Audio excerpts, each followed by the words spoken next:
When you hear the phrase Monster House, you may think of renegade redneck Jesse James turning someone's fireplace into a fire-breathing dragon on TV. But it's really the latest CG flick from Sony Pictures.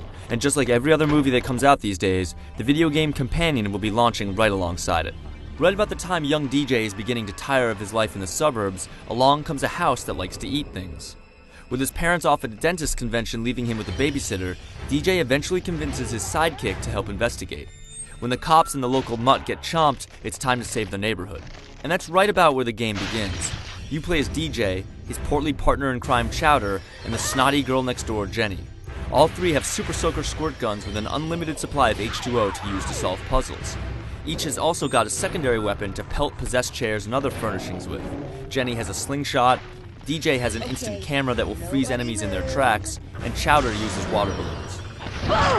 Oddly enough, the game plays like a mix of Luigi's Mansion and Resident Evil 4. Inside the house, you go room to room, opening chests, obtaining keys and other items, and otherwise solving simple puzzles that will open the way to the next room. But when it's time to jump or do just about anything else in the game, you're asked to input time-sensitive commands into the controller. Needless to say, this game is made for kids. You'll rarely take any damage, and when you do, there's plenty of health-restoring soda cans lying around. The puzzles rarely become more complicated than dousing a fire with a squirt gun or using the melee attack to pummel a helpless piece of furniture into submission. And there's very little chance of getting lost when every wrong path is blocked by water pipes.